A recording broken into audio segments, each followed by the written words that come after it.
Estudio Bíblico Devocional en la Familia.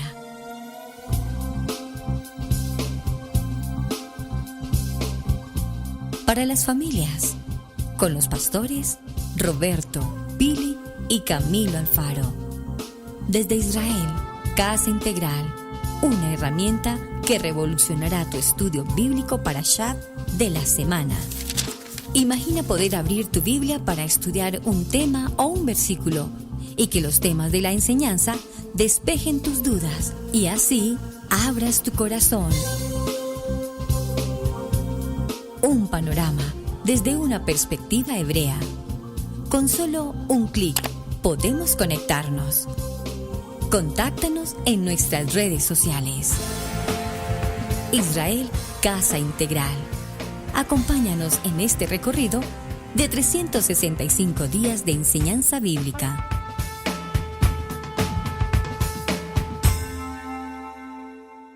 Bien, mis amados hermanos, bienvenidos a este tiempo especial de estudio bíblico devocional. Su hermano Pastor Roberto Alfaro les saluda. Les damos la mejor y cordial bienvenida a nuestro tiempo de Parashá. Hoy con nuestro segundo Parashá del nuevo ciclo, el nuevo año, segundo Parashá, Noa. Bienvenidos. Un saludo especial para ustedes. Soy la pastora Pili Alfaro. Les saludo con una palabra de unción y de bendición aquí en este maravilloso programa de Parashá en familia. Para las familias. Muy bien. Así es, bendiciones para todos ustedes. Muchas gracias por unirse una vez más con nosotros. Estamos muy felices y muy contentos de tenerlos ya ahora en este Parashá de Noé, donde vamos a estar hablando acerca de un tema muy, muy interesante. En mi opinión, son temas que verdaderamente necesitamos escudriñar en una gran profundidad. La creación, Adán, y eso que ni pudimos solo grabar 2 programas, pero como lo hemos dicho antes, se nos llevaría una gran cantidad de tiempo solo leer el Bereshit bara Elohim. Pero bueno, aquí estamos ya con el Parashá de Noé y muy felices y contentos de escudriñar también esta palabra. Así que prepárate, escríbenos, busca más de las páginas para que puedas estar en contacto con nosotros. Queremos también hablar contigo y ver qué es lo que tú también estás aprendiendo en casa. Una de las cosas que más me llama la atención del Parashá en Noa, ¿verdad? Es que si no entendemos el principio, pues no vamos a entender el final. Uh-huh. Ese es uno de los parámetros con los que vamos a trabajar el Parashá de Noa. Y el segundo parámetro con el que vamos a estudiar todo lo que podamos, ¿verdad? Porque aquí el pastor Alfaro, ustedes ya saben, él tiene toda una cantidad de enciclopedia espiritual ya preparada. Pero el segundo principio que vamos a estudiar es ¿qué dijo Yeshua de Noa? Uh-huh. De los tiempos de Noa. Lucas capítulo 17, verso 26 dice: como fue en los días de Noa, así también será en los días del Hijo del Hombre. ¿A qué se refería Yeshua cuando nos habló de que esta era una señal de lo que es nuestros tiempos? Claro. Acuérdense, como fue en el principio, ese es el parámetro para medir el final. Así que, Pastor Roberto, ¿qué te parece si entramos en tema y hablamos acerca de Bereshit, capítulo 6, verso 8? Ese versículo bíblico tiene que arrancar hoy con nosotros, a ver si lo podemos escudriñar y lo podemos avanzar. Tome su Biblia y ábrala. Por favor. En Bereshit, Génesis 6:8. Muy importante esto que acabas de mencionar. Biblia, por favor, Biblia, papel y lápiz. Porque es importante que no solamente escuchemos, necesitamos ir a la palabra, escudriñar la palabra. Hay algo interesante en la introducción que estamos haciendo a nuestro tiempo de Parashá. Recordar, vamos desde el capítulo 6 del verso 9, que es el Parashá donde damos comienzo, hasta el capítulo 11, verso 32. Esta es una historia apasionante, es una historia que muchos científicos, incluso hasta el día de hoy, todavía en sus corazones, bueno, como muchos ateos y científicos, dudan si realmente una historia tan increíble como la de Noa tiene un verdadero asidero bíblico, o cómo es que ese texto, esa historia, quedó precisamente narrada, escrita en el libro de la Torá. Recordemos, con la pastora Pili estuvimos esta semana, después de Shabbat, nos tomamos el tiempo de buscar en el internet una historia, ¿recuerdas? Del National Geographic, un documental extraordinario, se lo recomiendo, Noah. National Geographic, un documental acerca de la historia de Noah. Y solo quiero mencionar esto, un hombre, ya una persona de edad, que por supuesto existe hoy, durante la gran mayoría de su tiempo, de sus años, se ha dedicado a estudiar el idioma de la escritura del cuneiforme. Muy interesante. Y se encontró hace algunos años una tablilla la cual ha sido sometida a todo tipo de pruebas técnicas, la fotografía tridimensional, los efectos de la imagen tridimensional, etc. Y en esa tablilla, que data de más de 6.000 años, aún desde Babilonia, están escritos, puntualmente escritos, los textos que nosotros encontramos hoy, precisamente en Bereshit capítulo 6, la historia de Noah, la historia de la construcción del arca, y estos científicos han establecido algo que me pareció muy interesante. La tablilla narra que la versión original del arca, en principio, es una versión circular. Así es que los científicos se ocuparon de establecer en qué época de la historia han existido este tipo de embarcaciones, y sí las ha habido, circulares. Sí. De hecho, su nombre técnico son las gufas. Gufas, me acuerdo porque tengo que usar la palabra gafas para acordarme de gufas. Sí. Las gufas existieron y ellos viajaron hasta un punto en Turquía y encontraron allí cómo hasta el día de hoy se construyen gufas relativamente pequeñas de 3 a 5 metros porque la construcción no puede ser mayor porque la técnica no lo permite. Pero eso se llama una rama de la arqueología experimental que vuelven y hacen como la diagramación para ver si ellos pueden construir un arca o una gufa como el modelo que la Biblia dice. De hecho, no lograron hacerlo. Nunca. Con toda la tecnología, el material, la madera y todos los implementos del siglo XXI no lograron.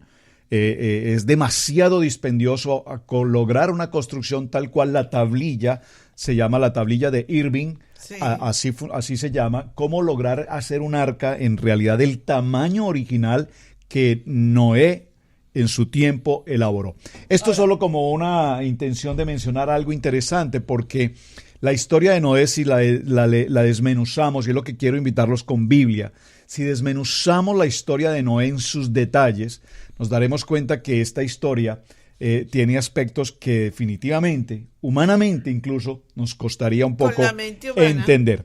Sí. Así es que vamos a dar comienzo, Pastora Pili. Veamos el verso 8, Pastor. No, quiero que vayamos al capítulo 6, porque si nos vamos directamente al verso 8, miremos el antecedente. Sí. El capítulo 6, bueno, yo le iba Camilo. A decir, yo me iba a devolver, si les parece bien. Yo me iba a devolver al 6.1, pero me gustaría como recalcar cómo enfocarnos hoy en por qué precisamente Noah, por qué no Set o por qué no Matusalén, ¿verdad? Es importante que aclaremos el por qué empezamos el versículo 8. Muy bien. Para recalcar quién es el personaje característico de esta enseñanza del Parashá. Bueno, el nombre del Parashá es Noah. Correcto. ¿Verdad? ¿El 8? Verso 8. Léelo tú. Dice, pero Noah alcanzó el favor de Yahweh. Eso. Esa es la palabra con para resaltar. Digámoslo, peso espiritual sobre el Parashá. ¿Por qué?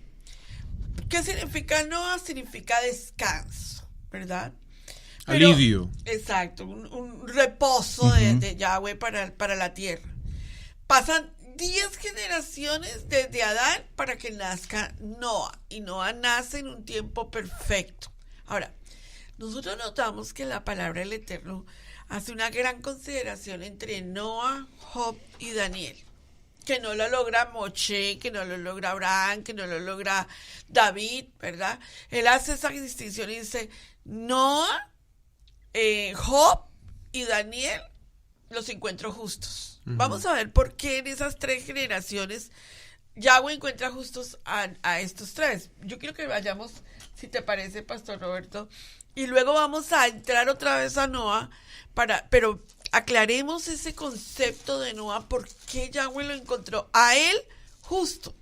Un sadí, correcto. Bueno, vamos a ir por un momento al libro de Ezequiel. Entonces, en el capítulo 14, verso 14, partiendo de este texto de que Noé halló gracia.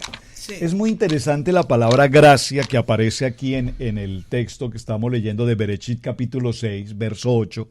Aparece la palabra gracia. ¿Por qué? Porque para muchos neotestamentarios la gracia solamente obedece al nuevo pacto. Claro. La gracia, pero vemos que ya desde el tiempo de Noah ya encontramos la gracia. Pues sí, y la gracia la pudiéramos ver en el sentido de que Yahweh no mató a Adán y a Eva por su pecado. Hubo gracia. Hubo gracia. Y hubo gracia tanto que aún les dio vestido. Eso se sucede por el favor, por la gracia, además inmerecida. Porque pese a que estaban desnudos y habían cometido pecado, la gracia, el favor inmerecido del Eterno hace que les vista, ¿verdad? Y para ello hubo necesidad de un sacrificio. Entonces, para aquellos que dicen que la gracia es algo neotestamentario, desde el libro de Bereshit ya encontramos gracia. Yo iría, Gracia desde Adán. iría hasta lo profundo en que la gracia no significa, digamos, el perdón, no todo eso, sino que la gracia se puede simplificar. Dios creó a Adán. Solo en eso hay gracia. Claro. De que quiso compartir un regalo que él había creado, el Edén, y lo quiso compartir con Adán. Solo en eso ya hay gracia. Ya hay Y en el gracia. verso 1, capítulo 1 de Bereshit, en el principio, en el Bereshit, crea Dios los cielos y la tierra. Ya hay ¿Qué es eso? gracia. La gracia Por de eso, Dios. por eso al morir Yeshua en la cruz, ya es gracia, o sea, ya es una gracia que ya se ha estado viendo por muy largo Amén. tiempo. Sí. O sea, por supuesto es algo extraordinario, no los queremos simplificar, pero ya es algo que había pasado. Ezequiel capítulo, ¿qué? 14, Verso 14, dice esta palabra. Aquí, ¿la tienes o la leo? No, dale. Dice, si estuviesen en medio de ella estos tres varones, Noé, Daniel y Job, ellos por su justicia librarían únicamente sus propias vidas, dice Yahweh. Wow, esa palabra cambia el destino de muchas cosas en la paracha de Noah. ¿Por qué? Porque nosotros vemos que en el libro de Hebreos a Noah se le conoce como el predicador de la justicia, ¿verdad? Ahora, veamos las dos letras que componen el nombre de Noah. Eso es tan hermoso encontrar la letra de la gracia dentro del nombre de Noah. Pastor Roberto, a ti te gusta la gematría, por favor, explícanos la gracia dentro del nombre de Noah. Maravilloso. El nombre de Noah está compuesto por dos letras del alefet, al alefato hebreo, que son la letra Nun, de izquierda a derecha, la letra Nun y la letra Het. Los valores numéricos son, la letra Nun vale 50 y la letra Het vale 8. Es decir, esto nos suma 58. Ese valor 58 es interesante porque el número 8, recordemos que lo vimos en el Sheminí, en el día octavo, el día de nuevo comienzo, el día de lo sobrenatural, tiene que ver con el día octavo. Y es muy interesante porque si nosotros vemos este 58 también en la gematría reducida, 58, 13. 8 y 5, 13, encontramos también los 13 principios de la fe, los 13 principios de la fe del pueblo de Israel. Muy bien. Bueno, entonces, yéndonos poquito a poco dentro del trabajo que estamos desarrollando, mucha gente, Pastor Roberto, tiene una pregunta contundente. Entonces, la gente no se basa en ver a Noah, se basa en ver a Caín. Entonces dice, no, hasta que tú no me avances, hasta que tú no me expliques cómo se casó Caín con otras mujeres, cómo tuvo su generación, ¿verdad? Tú tienes que ver el punto de vista del árbol genealógico en Génesis capítulo 5, Bereshit 5, que está tan claramente definido, porque si no lo ves, entonces tú empiezas a relacionar al mundo de Noah con el mundo de Caín. Son dos mundos, son dos puntos diferentes.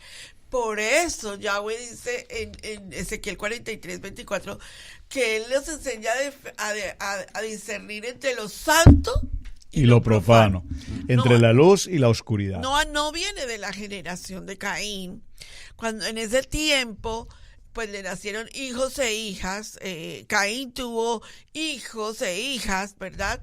Porque nosotros vemos que no solamente Adán y la varona tuvieron a Caín y Abel, sino que también ellos procrearon hijos e hijas. Y ahí en esa procreación, Caín tiene una generación que la tenemos en Berechit capítulo 5, ¿verdad? Que es hasta toda su descendencia, Lamed, Conada, Jabel, Jubal, que son importantísimos en guerra, Tubal y Caín, Noaema, esos son la generación de Caín. Pero nosotros también tenemos por la generación de Set, o sea, ya el tercer hijo de Adán y la varona, vemos una genealogía que llega de Set, Lamed, y viene todo, Enoc, Matusalén, Lamec, hasta Noa. Ahí vienen. 10 generaciones hasta Noa. Generaciones, ahora. Y perdóname que te interrumpa un momento solo para mencionar en esas 10 generaciones algo que es muy importante. Sí. Y es el tiempo de vida de estos hombres. Exacto. Porque recordemos que aquí hay algo muy interesante para mencionar. Hoy estamos en nuestro primer programa, estamos introduciendo varias cosas. Luego recopilaremos en el siguiente programa la idea general. Vamos a ir soltando algunos detalles. Por ejemplo, piensen en este momento. La primera persona que muere, según la narrativa bíblica, en la tierra es Abel. Sí. Muere víctima de un homicidio. Es decir, la primera persona que muere por homicidio es Abel. ¿Quién lo mató? Caín. Sí. Pero hasta ese momento el hombre, la humanidad, digo la humanidad porque Adán habla de humanidad, no tenían el concepto de muerte. No. Para ellos el hombre había sido creado, formado por Dios para la eternidad.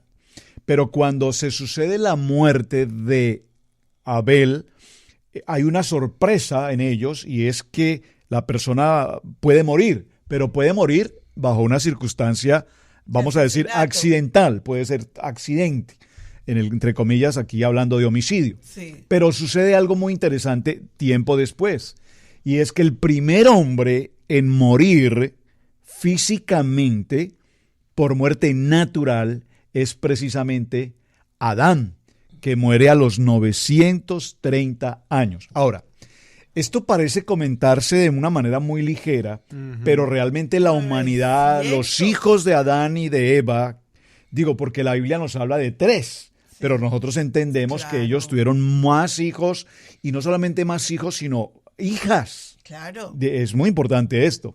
La Biblia nos resalta estos 3 porque tienen, digamos, cierto nivel de jerarquía o de importancia. Sí. Ahora, cuando muere Adán, la humanidad entra en un shock emocional. ¡Wow!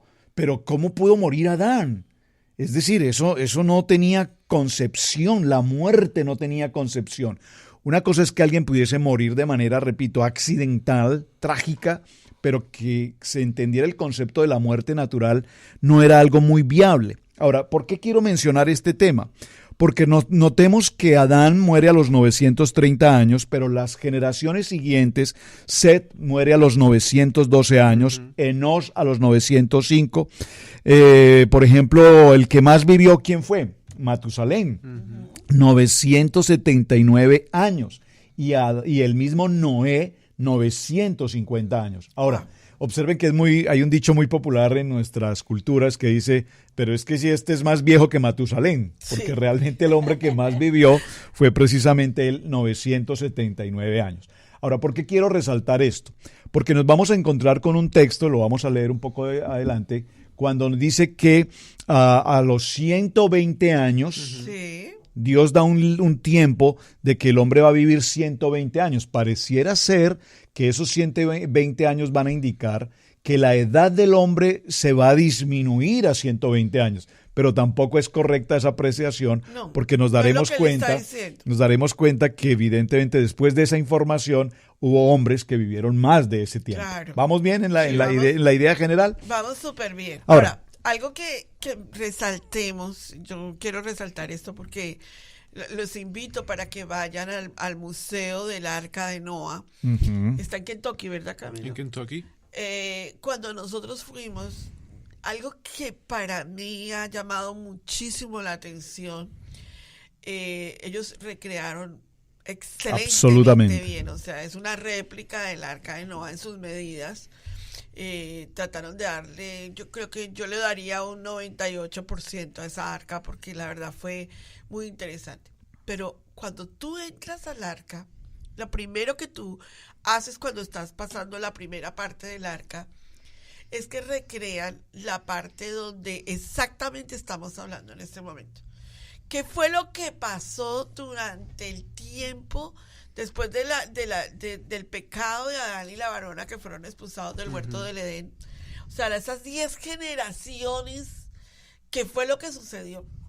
Y entonces tú empiezas a encontrar en la recreación del Arca de Noé todo lo que es la etapa más oscura que la tierra había podido pasar. Tú no sé, Camilo, si tú también captaste lo mismo que yo, que pasábamos y ellos hicieron unos cuadros de parte donde había canibalismo. Todo tipo de cosas. Era una época de oscuridad en la tierra impresionante. Entonces llegamos al verso 6. ¿Sí? Y no lo podemos pasar por alto este momento. Llegamos al capítulo 6 de Noé. ¿Y qué encontramos? Pues que Noé andaba con Yahweh. Pero caminaba con el Eterno. 930 años, Matusalén dice que es generación de Noé, caminaba con Yahweh. Pero algo súper interesante que empezamos a discernir, porque la gente dice, no, pues que la Torah fue entregada en el monte Sinaí. Un momentico, hágale auditoría a lo que estamos hablando. ¿Cómo sabía Noé de los animales puros e impuros?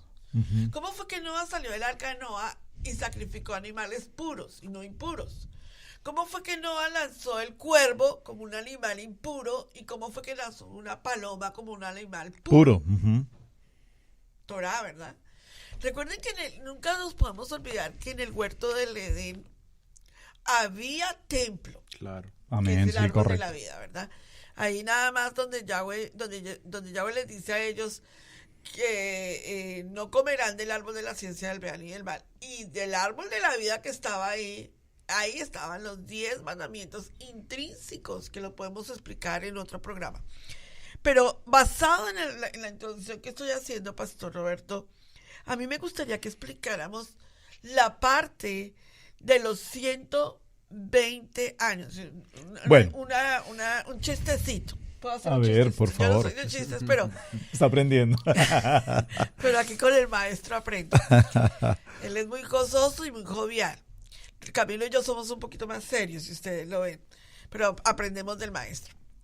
Un papá se sienta con su hija a hacer la tarea y pues dura 2 horas y media haciendo la tarea y él dice, no, batí el récord Guinness haciendo 2 horas y media una tarea de una niña escolar.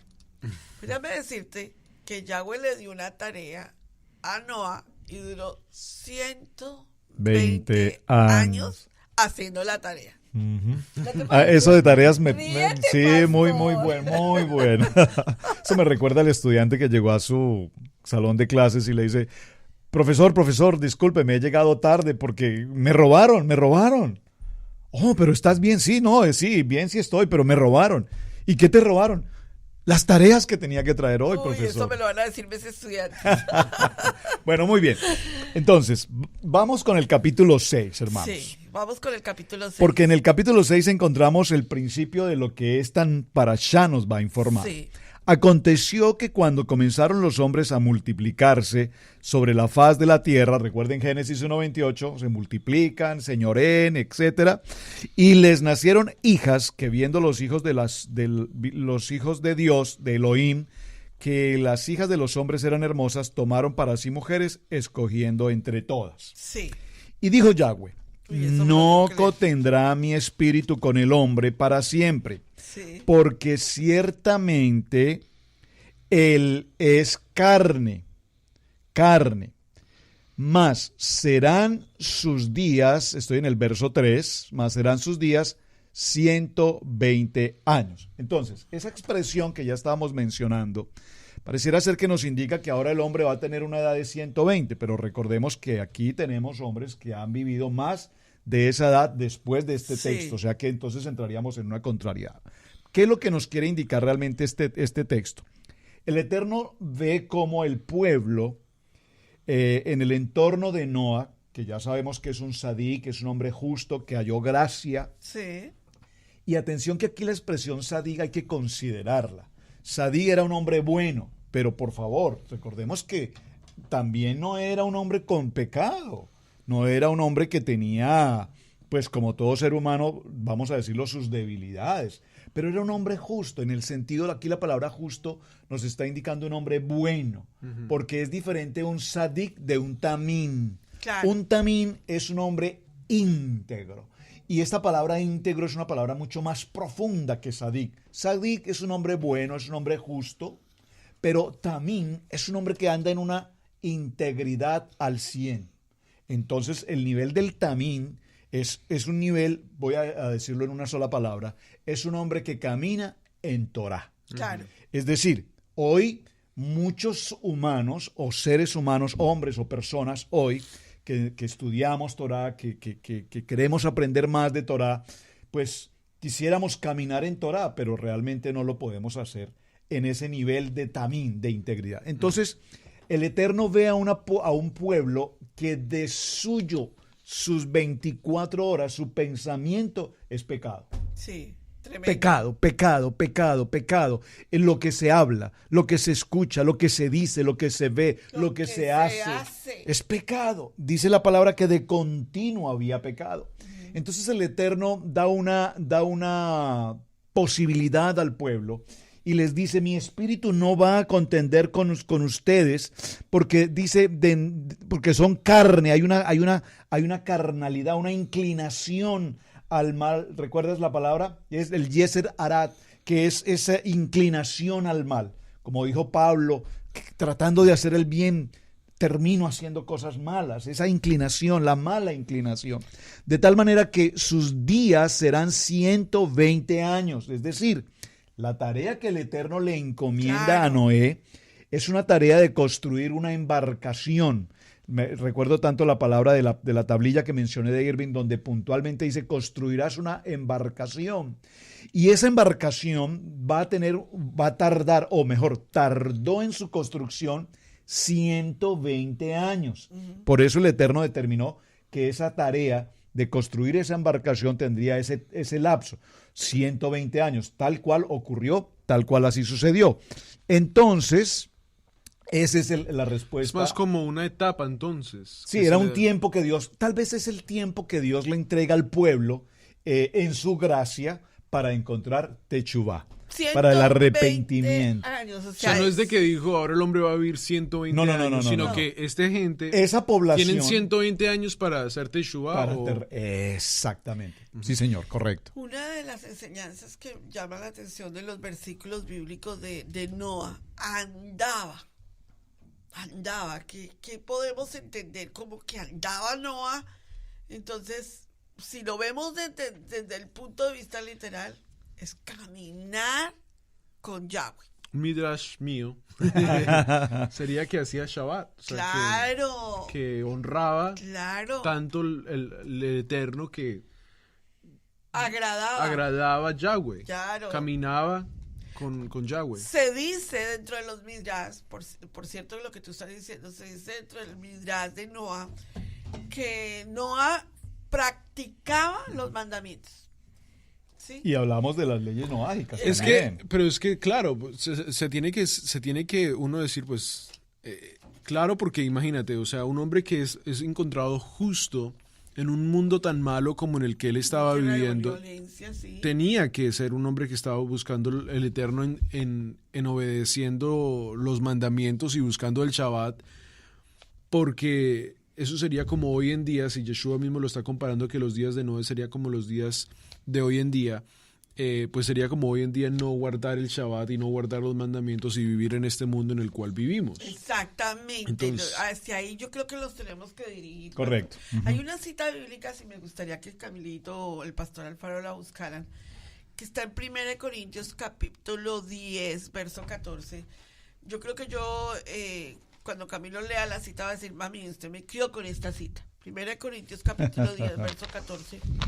Porque a veces la gente, estamos viviendo, mira, yo tengo un libro de un sabio, rabino, que aprecio muchísimo sus enseñanzas, un rabino mesiánico, y él dice, él ya murió, y dice que así como hubo un diluvio, volverá a haber un diluvio en la tierra, pero de ateísmo. O sea, y eso es lo que estamos viendo hoy en día. Estamos viendo. Sí, porque en ese entonces la gente no tenía nada que ver con Yahweh. Exactamente, era ateos, o sea, ellos no, entonces encuentra Yahweh a Noah, y Noah practica los mandamientos, camina con Yahweh, está en una posición de justo. Mira lo que dice primera carta a Corintios, capítulo 10, verso 14, Camilito. Dice, por tanto, amados míos, huyan de la idolatría. Claro, ¿por qué? Pero ahí quiero introducir entonces un tema, ya que tenemos tiempito, porque entonces es algo que creo que necesitamos hablar, y lo hablamos en el Parashá Bereshit, en el principio, y entendimos de que la tierra estaba desordenada, vacía, y hablamos un poco acerca de Hasatán y sus huestes. Entonces, hagamos la pregunta. El verso 4 dice, Génesis 6, 4 dice, fue entonces y también más tarde, me causa un poco de extrañeza también, fue entonces y después más tarde, cuando aparecieron los Nefilim en la tierra, cuando los hijos de Elohim cohabitaron con las hijas de los hombres. Claro. Ahí, por eso no podemos pasar el verso 2 también de antemano, porque él dice, los hijos de Elohim vieron cuán hermosas eran los hijos de los hombres. Estamos habiendo una distinción bien grande ahí entre los hijos y las hijas de los hombres. Correcto. Lo introduce una vez más en el verso 4 y va más en detalle en qué es lo que quiere decir en la tierra cuando los hijos de Elohim cohabitaron con las hijas de los hombres, quienes le dieron descendencia. Ellos fueron los héroes de antaño, los hombres de renombre. Sí.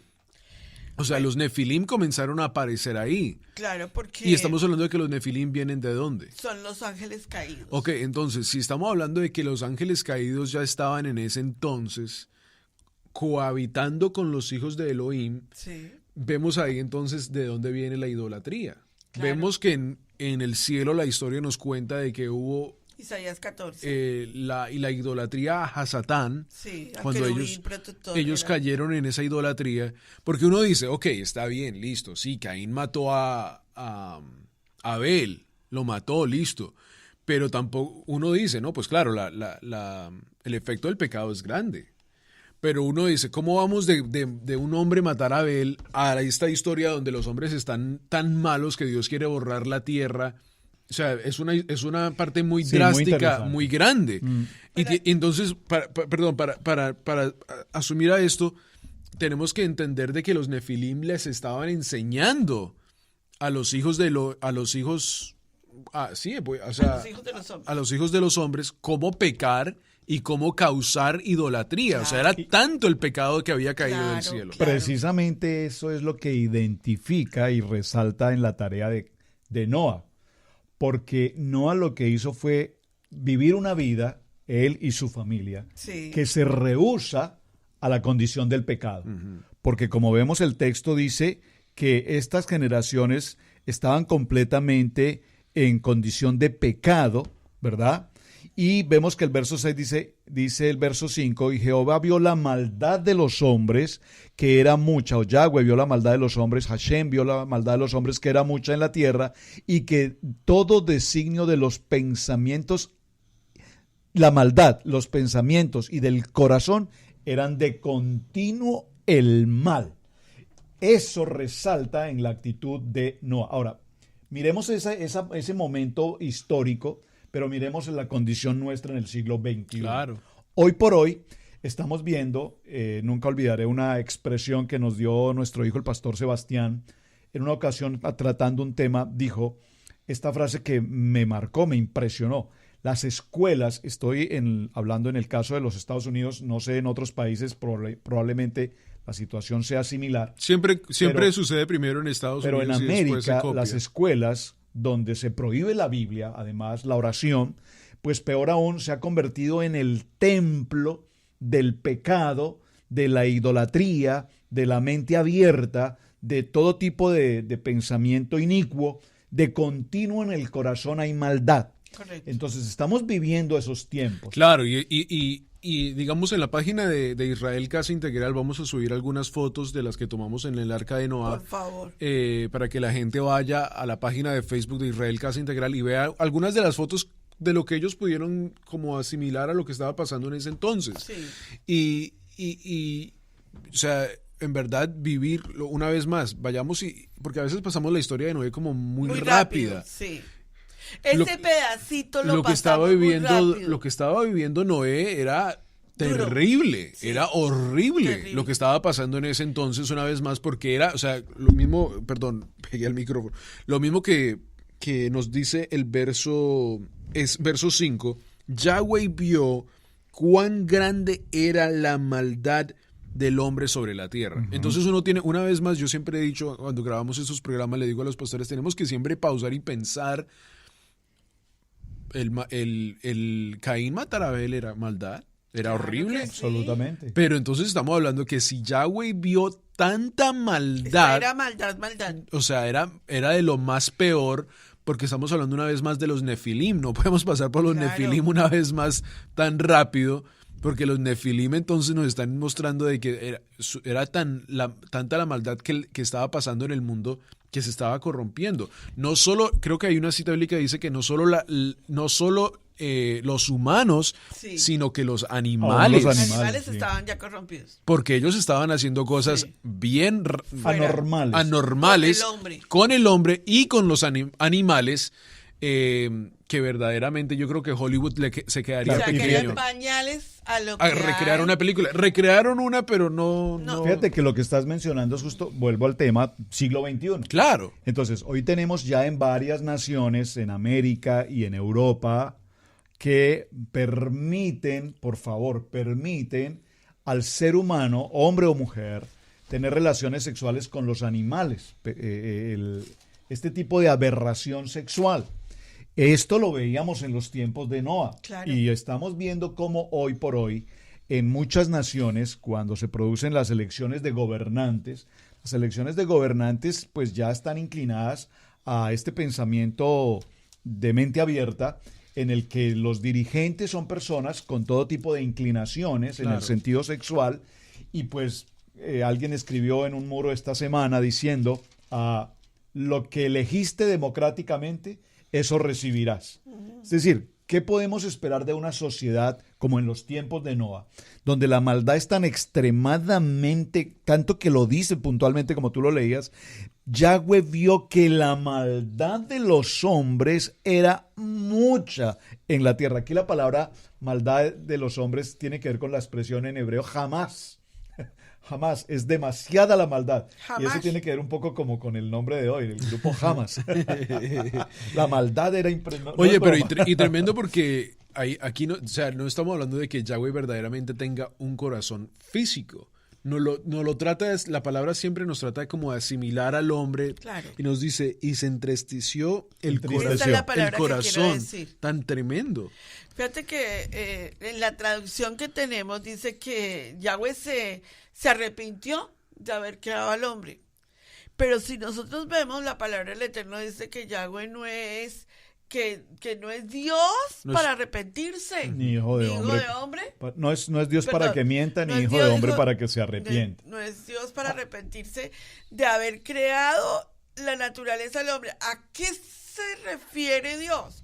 Un énfasis que sí es importante, Camilo está diciéndolo y es verdad, es que nosotros tenemos que ver primero que Yahweh, cuando dijo hagamos, no dijo y de pronto me voy a arrepentir algún día. No, Yahweh creó y nunca ha tomado una posición de arrepentirse en lo que es la creación. Ahora, pero si nosotros le hacemos una auditoría a lo que Camilo nos está compartiendo con respecto a los Nefilim, Porque más adelante los hombres de la Biblia se tuvieron que enfrentar a los Nefilim. Exactamente, o sea, estamos hablando, una vez más regresamos al punto y después hablaremos ya de la parte del arrepentimiento del hombre. Estamos hablando de que el mundo en el cual Noé vivía no era el mundo normal de hoy en día. Claro, lo podemos comparar al siglo XXI en el cual vivimos, pero lo que estamos hablando es de que la Biblia nos describe a los Nefilim como unas huestes. Claro. Ahora, las huestes no se mueven como un hombre. Nunca. Entonces, lo que estaba pasando en ese momento en la historia era anormal, súper anormal, y Noé tenía que vivir con su familia viendo estas cosas. Claro. Huestes espirituales moviéndose, recreándose con hijas de los Elohim, dice ahí. Claro. Entonces, el paganismo tan horrible que estaba pasando era en verdad anormal. Y entonces, Tanto imagínate. que cuando los espías, estoy yendo más adelante, pero es para que veamos esto. Tanto que es que cuando los espías llegan a Canaán y viene otra vez a los Nefilim, ellos dijeron, no, es que nosotros somos como langostas, o sea, esa gente es grande, es poderosa, son gigantes en la tierra. David se enfrenta a un Nefilim. Entonces, fíjate que es interesante entender lo que son los Nefilim, porque pues esos estaban, pero grandemente establecidos en la tierra, Sí. con los humanos. Y una vez más, no solo los humanos, sino los animales y la propia tierra, porque el verso 11 nos dice, pastor, la tierra se corrompió delante de Elohim y la tierra estaba llena de injusticia.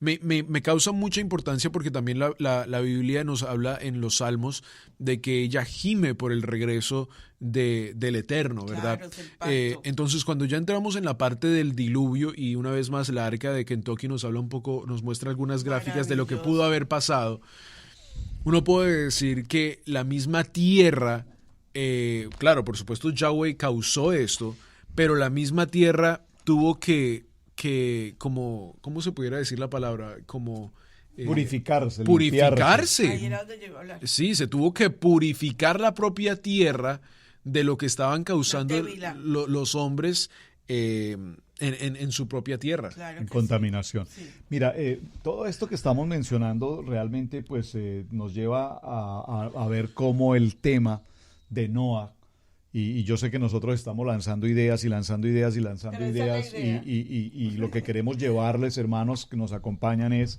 si bien es cierto que necesitamos entrar con detalle a lo que es el Parashá Noah, ese pregonero de justicia por 120 años. Mira, estaba pensando por un momento aquí leyendo el texto en la construcción del arca, 120 años tardó. Pero si nosotros lo vamos a mirar luego, vamos a los detalles de la construcción que también nos lo indica. La pregunta es, la madera, el punto de acacia, ¿cuánto tiempo tardó esa madera, esos árboles en crecer y tener el material suficiente? Porque cuando vimos el documental de National Geographic, una de las grandes dificultades que tuvieron los ingenieros del siglo XXI para tratar de hacer su, dijiste la palabra, experimental. Arqueología La experimental. arqueología experimental no logró no tenían la cantidad de madera suficiente para dar ese tamaño gigante del arca, que resista el llevar a todos estos animales. A propósito de animales, ¿cuál es el último animal del arca? El delfín. El delfín, muy bien. Ahora, volvamos a un punto. Regresemos al punto Yo quiero ir al punto del arrepentimiento. Sí, el arrepentimiento. Exacto. Porque mira, no es Dios que mienta, ni hombre para que se arrepienta.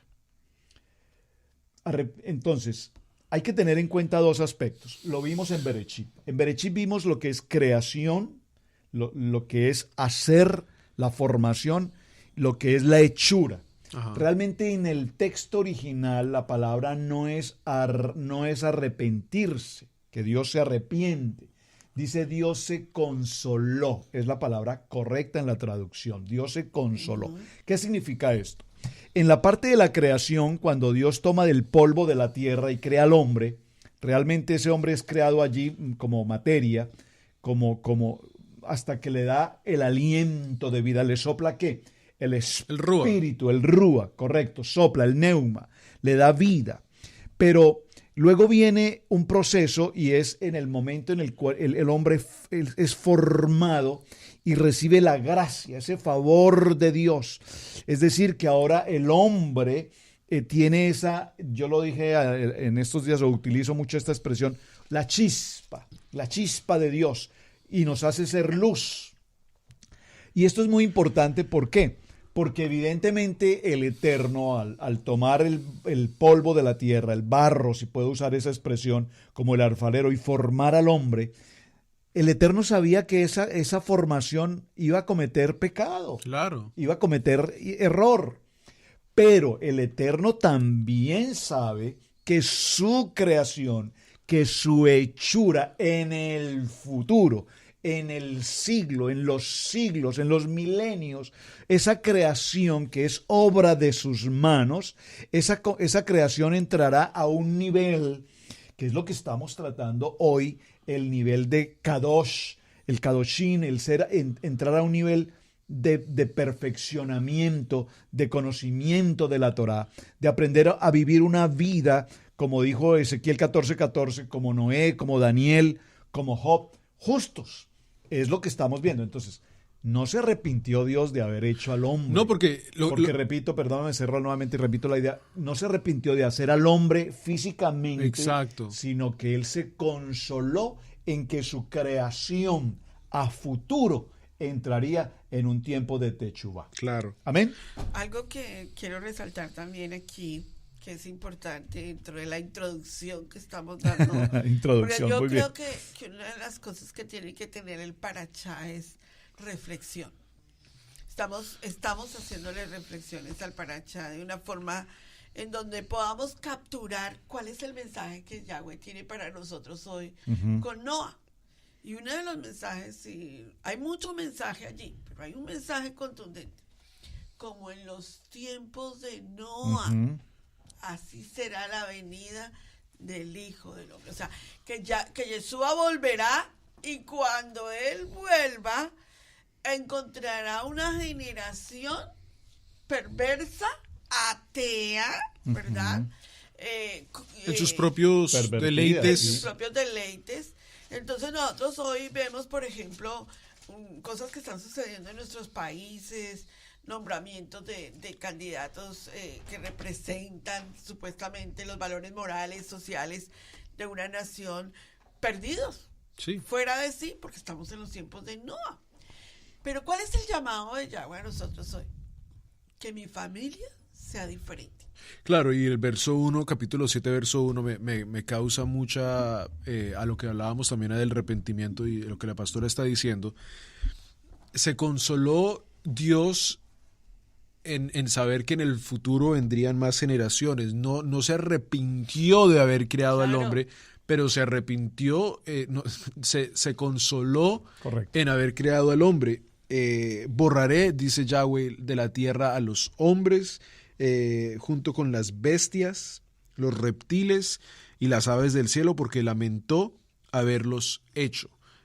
Ahí sí esa palabra se puede hacer en la parte corregida de que se lamentó, en el sentido de que causó tristeza a su corazón de lo que estaba viendo, por supuesto, con su propia creación. Claro. Ahora, en el capítulo 7, verso 1, nos dice la palabra del Señor: entonces Yahweh le dijo a Noé, entra en el arca con toda tu familia, porque solo a ti he encontrado recto ante mí en esta generación. Muy importante esto también. En esta generación, ya habían habido generaciones buenas, habían habido Metusalem, Enoc dice la palabra que se lo llevó Dios, Dios mismo se lo llevó a él. En esta generación Noé marcaba la diferencia. Y es muy importante eso, porque se ve que también entonces había no un patriarca, un sacerdote de casa bueno, porque su familia también estaba salva. O sea, Yahweh hubiera podido decir, solo tú, móntate en el arca, porque tu familia también está... Y probablemente tu esposa como ayuda idónea. Sí. O sea, había por gracia. Había una práctica de lo que Metusalem, Enoc, Abel, Adán, Eva, hijos justos, porque ahí no lo dice en el verso 3, los hijos de Elohim significaban que eran hijos diferentes, había una distinción entre los hijos de los Nefilim, hijos del mundo, y hijos de Dios. Los hijos de Noa. Entonces, estamos hablando de que se practicaba un respeto, un sacrificio de lo que se había aprendido en el Edén con los hijos de la familia de Noa. Porque, Pastor Roberto, el verso 6 de Berechit 18 es lo que sostiene la casa de Noa. Y lo que más adelante, recuerden que siempre la palabra pacto en Torah es lo que nos sostiene. Dice el verso 6, verso 18, dice, pero establecer, 6:18. Capítulo 6, verso 18. Pero estableceré mi pacto contigo. Ay, a mí esa palabra me encanta. Y entrarás en el arca tú contigo y tus hijos, tu mujer y las mujeres de tus hijos. La relación que el Eterno está basando en la vida de Noa es sobre un pacto. Ajá. Ese es el primer pacto, ¿verdad? El pacto noádico. El pacto noádico es una cosa muy impresionante en la palabra de la Torah, porque el pacto es el arco iris, la señal, del arco iris. Yo quiero recalcar algo. Yahweh hizo con nosotros un pacto. O sea, por eso es tan importante entender la palabra de Noa para estos tiempos, para nuestra casa, para nuestra familia. Mi familia puede hacer la diferencia dentro de las demás. ¿Por qué? Porque mi familia tiene un pacto con Adonai. Amén. Y ¿cuál es el pacto, Pastora Pili? Guardar las fiestas, guardar los mandamientos, ¿verdad? Guardar nuestro Shabbat, hacer diferencia entre lo santo y lo profano, que eso es importante. Cuando nosotros entendemos esto, estamos siendo justos y hallamos gracia en el Eterno. Dice que cuando venga lo que venga contra el mundo, la palabra del Eterno dice que Él nos guardará del día de la ira. Y fíjate que estamos mencionando algo que también me parece muy interesante, hablando de la característica de Noé, porque también solo lo voy a mencionar. Hablamos de las leyes noágicas o las leyes de Noé. En Éxodo capítulo 20 encontramos ese texto. Las leyes noáicas, que son precisamente la idolatría, prohibición a la idolatría, la prohibición de la blasfemia, la prohibición del homicidio, la prohibición de las relaciones sexuales prohibidas, la prohibición del robo, la prohibición de comer carne de animal vivo. Y observen que esto es muy interesante porque hasta este tiempo no se comían carnes. Hasta después del diluvio es que viene por primera vez y se consume carne animal, me refiero, y mantener la justicia. Ahora, vean lo interesante aquí.